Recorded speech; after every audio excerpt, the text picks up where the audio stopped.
Hey, mic's on. Watch out now. If you don't know where it's at, just look in your index. There's no shame in that. If anybody looks at you judgmentally, they're dumb. They don't know where 1 Samuel is either. But we're going to be there for the next few weeks in 1 or 2 Samuel. And we just finished a series right before Citywide called United. And now we're talking through a series called Rise Above. And we're going to look through 1 and 2 Samuel, talking about David and King Saul a little bit. That thing's going to be down at my ankles before I know it. These things are awesome, man. I really love it when they stay at my height. Oh, beautiful. But we're going to be talking through this series for the next few weeks. And so one of the things is we're kind of diving into and getting ready for this series. And I can feel my beard moving too now. And I just like shift. And then it follows me behind like 3 seconds later. And it's really gross. And I'm disgusted. It's going to be harder for me to not be distracted by it tonight than you guys. I guarantee it. But one of the things as I was getting ready and preparing for the series, I was thinking about when I was a little kid. And we moved to Georgetown, Texas when I was like 4 years old. So I basically grew up in Texas, but I was born in Arkansas, and all my extended family lives in Arkansas.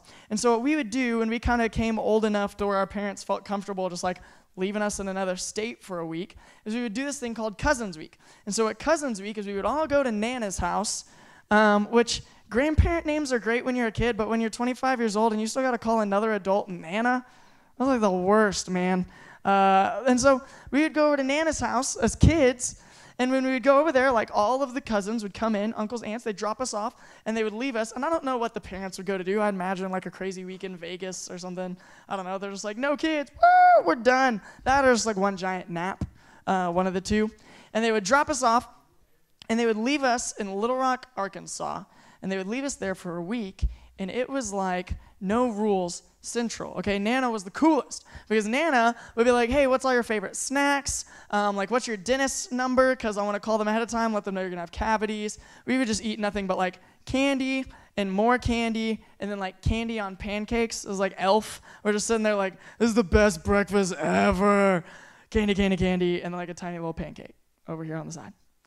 And we would just junk food all over the place. We would go and get to see movies and like movies that we weren't allowed to see. We'd just break all the parents' rules, like all the video games I wasn't allowed to play. I would tell Nana that I needed a new video game. She'd go buy it for me. Now I got to play that video game. It was awesome. It was like the best week of my entire life every year. Couldn't wait. And one of the things we would do is there's a place in Little Rock, Arkansas called Wild River Country, which is a much more exciting name than it actually is. It was like a little water park, but it's not like Schlitterbahn.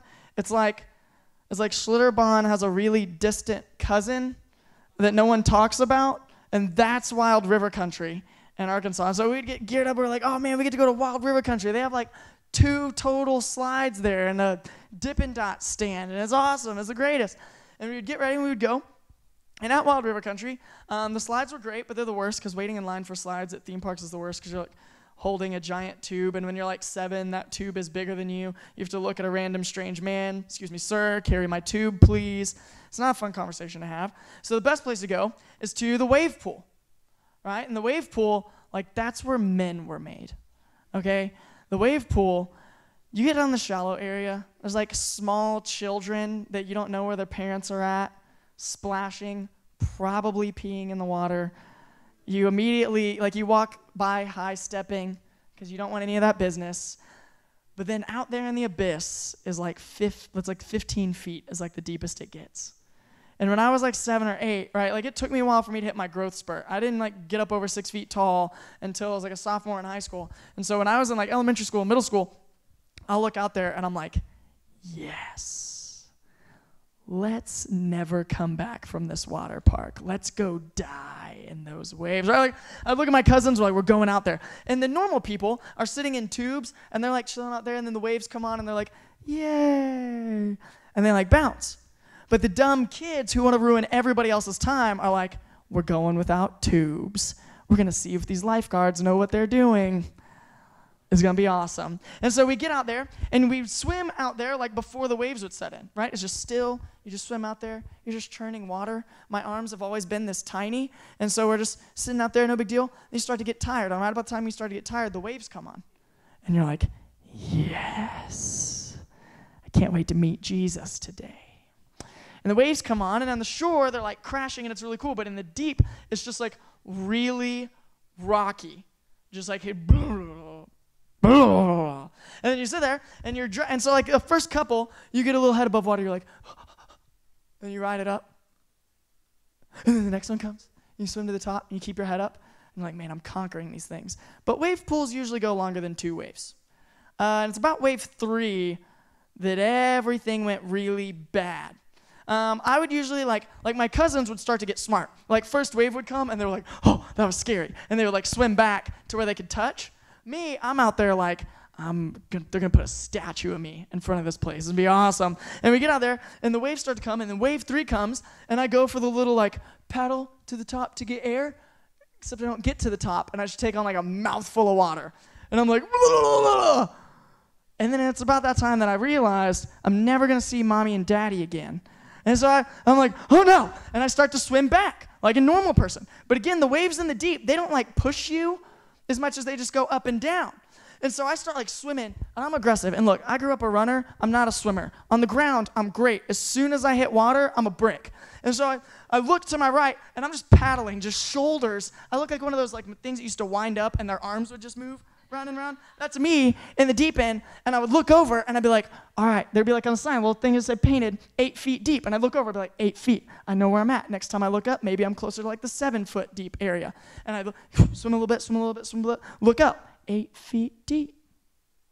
Okay, swim a little bit, 8 feet deep. I'm like, this section is bigger than I remember. The whole thing is 8 feet deep all of a sudden. But that's not really the problem. I wasn't going anywhere. I was swimming, and not going anywhere. And then I start laughing at myself because I'm like, this is so embarrassing. Everybody in this water park is watching me die. And so then I start laughing and swimming never works out. I start taking on more water. I'm like looking up at the lifeguard like, hey, dude, you coming down here? Like literally at any point in time would be great. This is not a test. I'm about to be dead. About that time, the waves go off. And I live. Thank goodness. For some of us. And I swim, and I get back to my cousins. And everything's good, and we go, and I'm sure we terrorize some other, like, nice family. Who knows? We get, like, way too much Dippin' Dots. We vomit on the little tornado slide that every water park has. Who knows? But we talk about that because we spend the next 4 weeks, for a lot of us, faith in Christianity feels a lot like the wave pool. For a lot of you this weekend, you came into Citywide, and you came to play bubble soccer or whatever, and you got to crush somebody, and you made Ethan Kanka like lose a pint of blood out of his knee, and it was great. And you came, and then as you were here, you started to realize that there was this faith, there was this God that you had kind of put on a shelf for a while, and you got to kind of come back to it, and you realized, man, there's this thing that I deeply believe, that I've deeply held on to for so long, but I felt so far from God. And your faith in Christianity has felt like for a really, really long time that you were just swimming, and every time you looked over, you were at the 8-foot deep mark, and you were drowning. And in all your busyness and your relationships and the mess going on at home and the trouble with your boyfriend or girlfriend or anything going on with your friends and your 17 sports schedules, and you feel like you're drowning and you are just trying your hardest to connect with a God that you feel incredibly distant from. And so we want to spend 4 weeks talking about, man, why is the number one complaint we hear in student ministry, the number one struggle, connecting with God? And has anybody else in history had as much trouble as we do connecting with God? Has anybody else in history had as much trouble as we do following Jesus? And we're going to look at the lives of 2 men, Saul and David, who are 2 kings over Israel, which is the people of God historically throughout the Old Testament. And we're going to see that they have some like major character flaws, like huge, ginormous character flaws. And we're going to look at those, and we're going to see, man, what was happening in the lives of these 2 men that they had so much trouble doing what God had called them to do. Why were they not connecting with God? What was broken in their relationship? And we're going to look through these stories, and we're going to find that we're not so different between Saul and David. And actually, a lot of us like to read Scripture, and we like to go, some of us like already know where we're going to go in the next few weeks, and you're like, okay, those guys were sometimes really bad. Like they did some messed up stuff. But what we're going to find is that they're having the same trouble connecting with and walking with God that we have all these years later. We are merely trying to not drown in the deep end as wave after wave after wave comes. And we've talked a little bit about this thing called obedience up here in the loft, and we've spent a little bit of time here and there, and we will always spend a little bit of time in obedience, because obedience is kind of like the crux. It's kind of the centrality of our walk with Jesus, right? We are saved by grace, not by works. God calls us to himself. We're saved not because of what we've done, but because of what God has done. But yet there's this key of obedience in there, and we know that because anytime that we're not walking with Jesus, if we are a follower of Jesus, if we are Christians, anytime that we're not walking with Jesus, we feel it inside. And that's about the time that we start to feel really distant from God. Is when we know that we're not doing what he has called us to do. We're not going where he has called us to go. We're not being who he's called us to be. And we begin to feel really, really, really distant from God. And so as we talk about obedience, here's the deal. I don't believe in obedience to earn the favor of God. I don't believe in that. I don't believe that the summary of Christianity is obeying rules. I don't believe that the summary of being a Christian is being a good kid. I don't believe any of those things about Christianity, but I believe that the gospel of Jesus Christ saves us and calls us to be someone. And here's the deal. We struggle with being the person that God has called us to be. And that puts us in pretty good company, because Paul, who writes the majority of the New Testament, writes in Romans, he is confused of why. He asks himself this: why do I not do the things that I want to do? And why do I do the things that I don't want to do? And we have asked ourselves that question a million times. I ask myself that question all the time. Why am I not the husband that I want to be? Why am I not the brother or the son that I want to be, and I'm the husband that I don't want to be? I'm the youth pastor that I don't want to be. Why is that the case? Because obedience is really hard. And it doesn't make sense, because we know the good things to do. Like, by and large, we understand it, we get it. And it's like the moment that we know that we're supposed to do it, we don't want to do it anymore.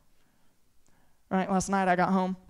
Haley, I do this. I've done it since I was a kid, and I think it just carries over. So the person you are now, it really does affect who you are in the future. So just prepare yourself.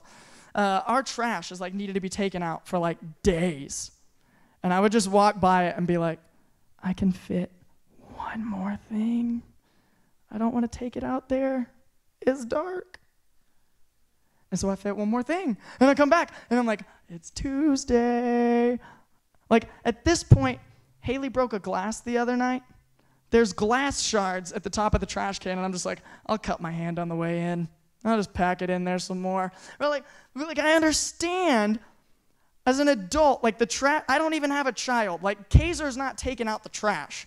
But it would be a dope trick. If you know how to teach a dog that, let me know. You can come over and hang out anytime. I don't have kids. Like, I have to take out the trash. But I also understand that I don't want to do the things that I need to do, which is good for me. Like, my house filling up with garbage is not a good end. Like, I'm only serving myself to take care of that. But yet, we don't do the good that we ought to do.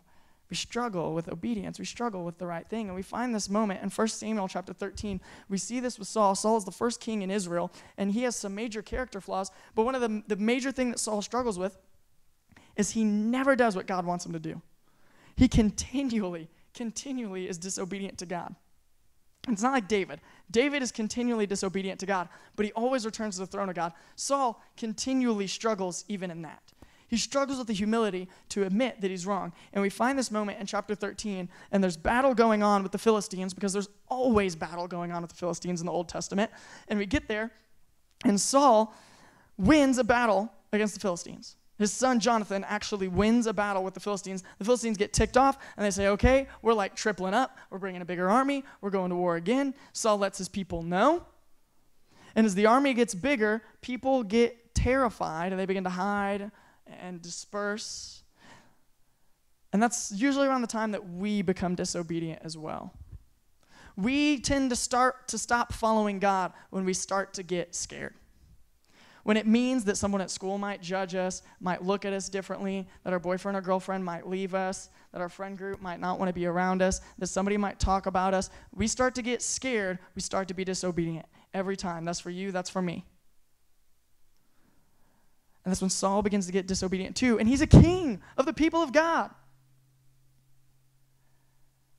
And for us, man, we don't want to talk about Jesus, even though we know we're supposed to, even though it's a direct command, because there's judgment to follow. We don't want to stop sleeping with our boyfriend or girlfriend because they might leave us, and it's the only love we've ever feel like we've known, even though we know that God would have it another way. We don't want to be nice or kind to the person at school that everybody else is a jerk to because we know that it might make us as lame as they are. And being popular for 4 years is great until you leave high school and no one cares what happened there anymore. And we get there, and man, that's when we become disobedient. And that's when Saul becomes disobedient too.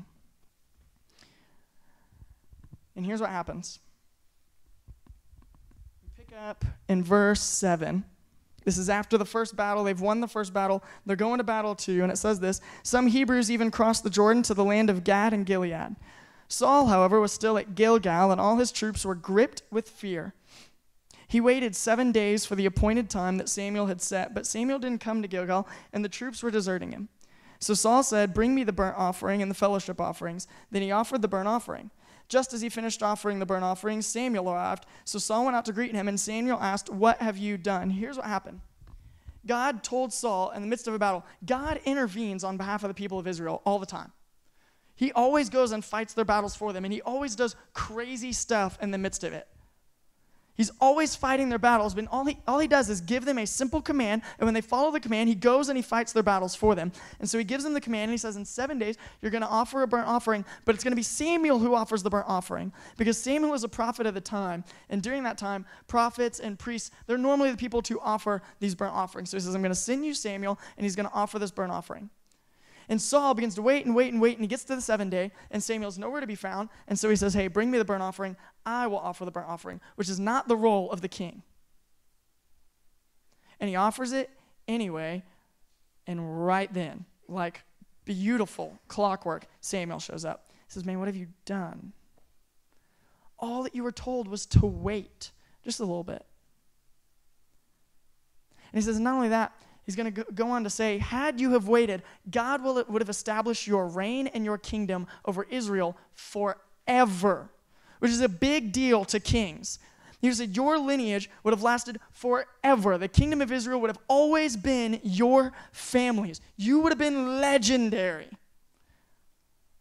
But now, God is in search of someone who will be obedient to him, a man after his own heart, and it will be his kingdom forever. It will be his lineage forever. And so there are consequences to Saul's disobedience, and there's consequences to ours. And we struggle with this because, like, you are really good at getting away with stuff that you're not supposed to do. I know, because I snuck out of my parents' house a few times. Right? Like, you are really good, and it's not hard. It's not hard to get away with stuff. I totally understand that. Your parents don't get that. But it is really easy for you to get away with stuff. It's so easy for you to do the wrong thing, to do what you are not supposed to do, and you can get away with it with no consequences. And we go, well, checkmate, Bible. I do stuff all the time, and there's no consequences to it. And I would submit to you this: that is your consequence. To forget the danger of sin is a consequence in and of itself. Also, in Romans, so the people who continue in sin, God gives them over to that, and he stops fighting for them to bring them out of sin. He just lets us live in the stuff that's dangerous to us, and that is the consequence in and of itself. And the decisions you are making now are creating who you will be. There's always consequences to disobedience, just as there is always consequences to obedience. Had he have been obedient to God, his kingdom would have been established forever. Had we have done the things that God would have us do, had we have dated the way that God would have us date when we're in high school and middle school and college, it would save us a lot of awkward conversations before we get married that we'll have, because you're probably not going to marry the person you meet at 16. You might, and it'll be great, and I'll be there to celebrate with you, but you might not, and the odds say no. It would save us a lot of awkward conversations. You live in an age where everything you do is documented on the internet. It would save you a lot of awkward conversations in general to be obedient. I'm lucky when I was navigating the internet and cell phones and things like that, usually when I was disobedient, it wasn't out there on the internet for everybody to see. But you don't get to live in that glory world. Everything we do has consequences, and the number one consequence is this. Usually, when we feel furthest from God is when we are the most disobedient. And that can be in the smallest and smallest of things. This weekend we talked about gathering, that it's important to come together with the people of God regularly in small groups and in corporate worship. To be away from the family of God for extended periods of time is to be disobedient, because Hebrews says not to forsake gathering. It can be as simple as being in a relationship that doesn't glorify God. It can be as simple as continually cheating in your schoolwork. It can be as simple as being regularly disrespectful to your parents. That disobedience keeps you from relating to God because it's not who God is.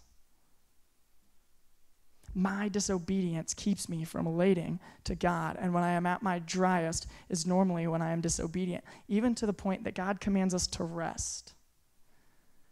And when we don't rest, we are disobedient. And it bridges relationship with God. And so we aren't obedient to earn his approval, to check our Christian boxes, to be a better Christian than the person next to us, as if there's some sort of ranking system, and there's not. And if there is, I'll see you at the bottom. We're obedient to be able to commune with God, because to be disobedient means to be against God, and we cannot have a relationship with someone that we are regularly against. Even if we are saved and we're going to heaven, we can check our little heaven box if we said a prayer, and that's great, but the people of God still need to be in strong relationship with him. They're his people. Man, that's why we're obedient. I remember when I was a kid, my parents had a junk drawer. Any of y'all have a junk drawer in your house? Yeah? We kept the scissors in that junk drawer. And sometimes the scissors went missing, and that's when my parents killed my fourth sibling that we don't talk about too much anymore.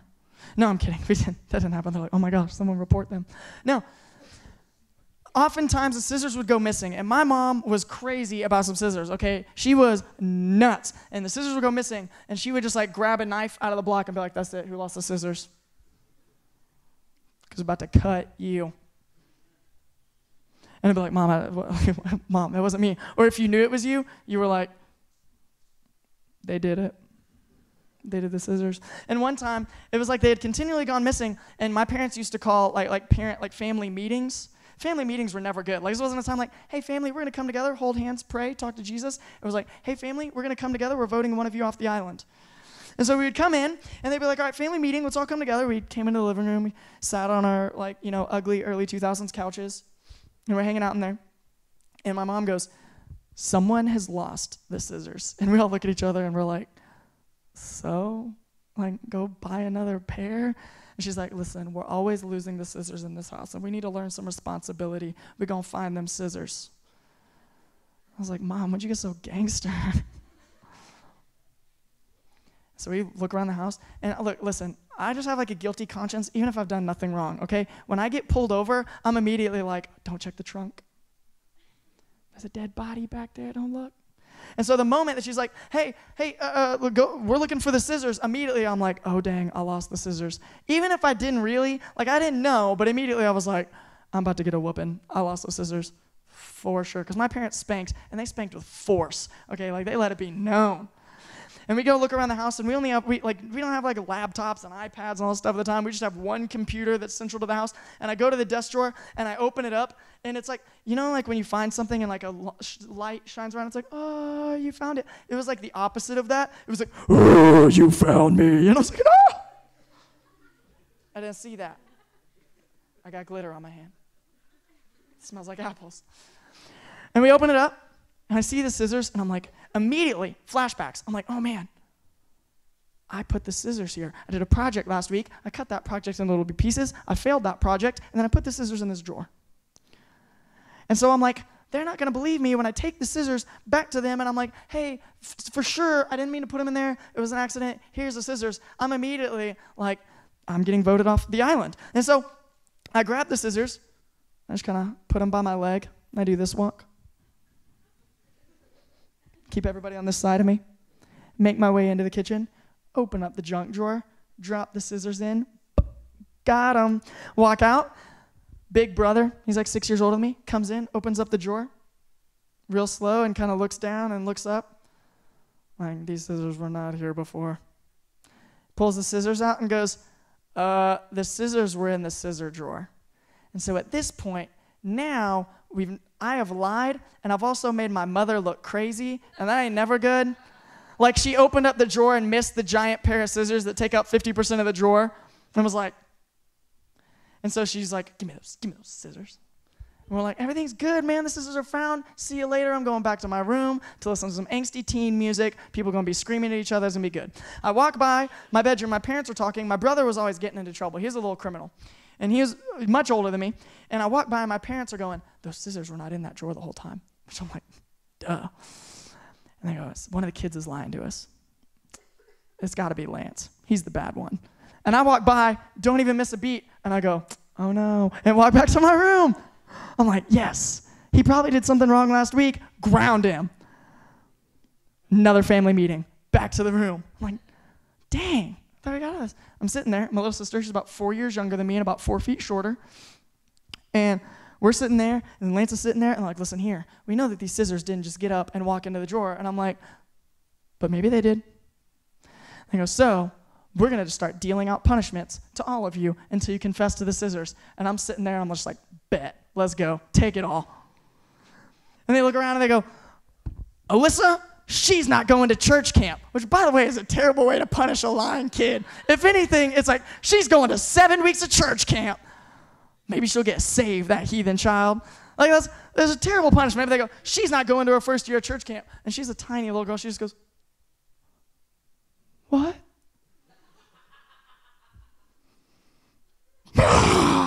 Just instant tears, and I'm sitting there like, Lane, he's not going to beach day. And I'm like, what?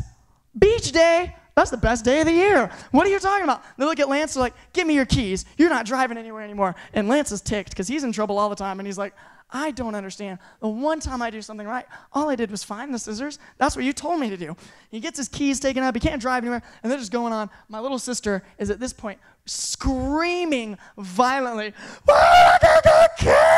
and I'm sitting there, and finally I just go,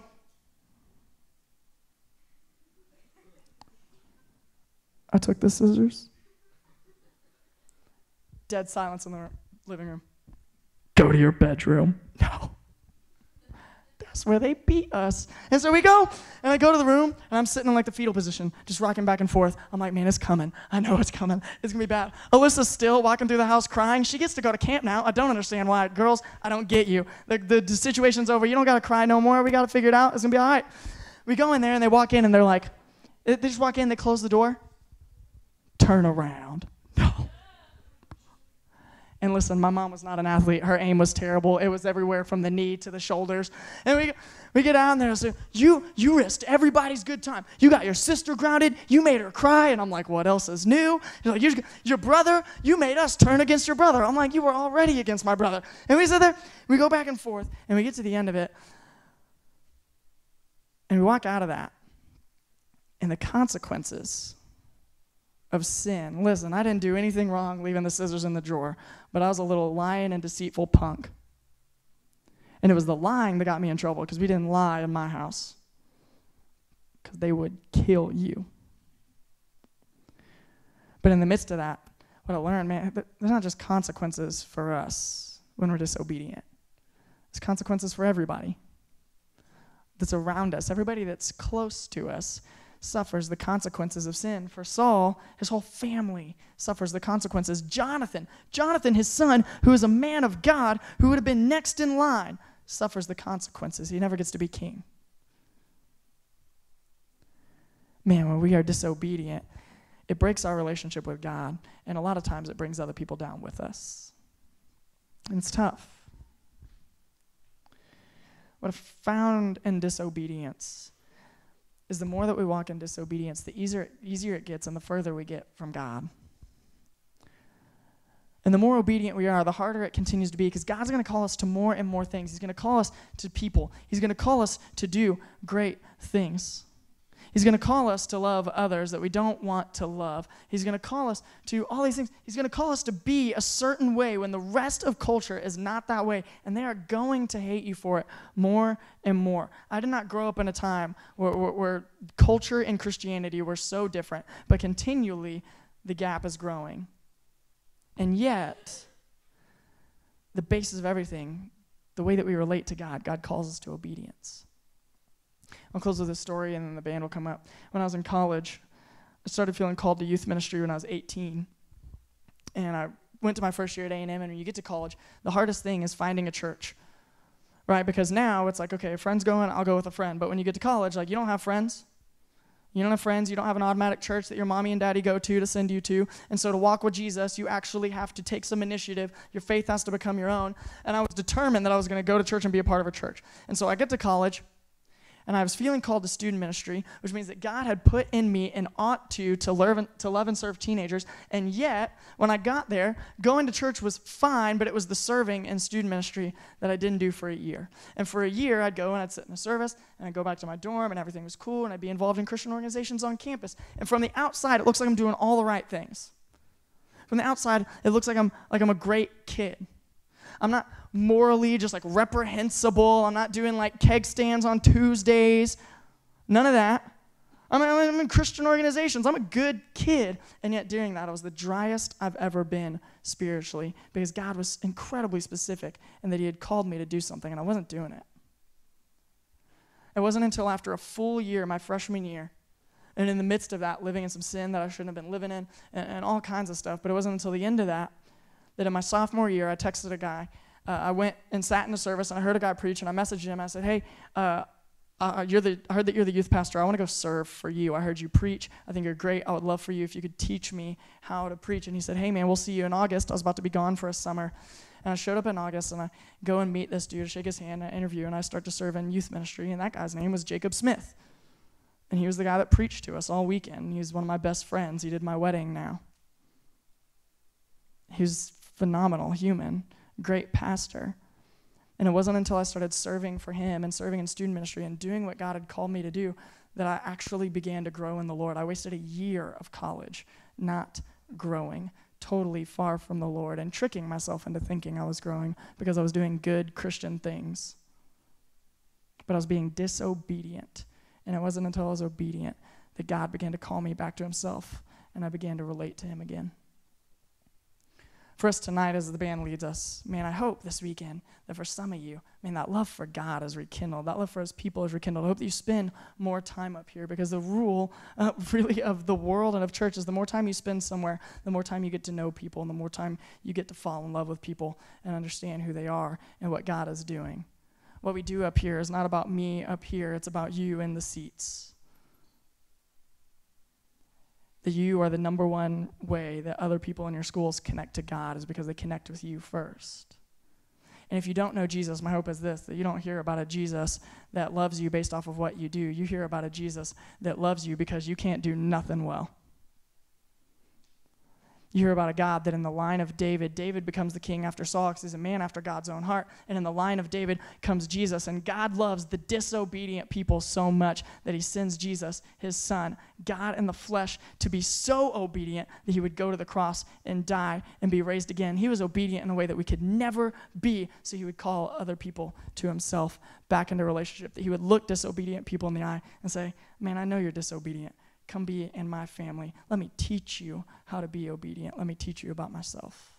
And if you don't know that Jesus, my prayer is that you would talk to adults tonight. If you waited through Citywide and all that kind of stuff, man, come and talk to one of us so we can tell you about Jesus, because my Jesus loves me even when I'm disobedient. But if you do, man, worship God. Like, that's the most obedient thing you can do. There are so many times in Scripture that God calls to his people to sing to him, to call out his name, to worship him, because he is God. And we get a chance to do that every week. So as we worship, man, spend time actually worshiping. Spend time in your seat in prayer. Spend time talking to an adult, asking for prayer, asking them who Jesus is, asking them to share the Jesus that they know that loves them, because they are disobedient too. and they are continually learning what it means to walk in obedience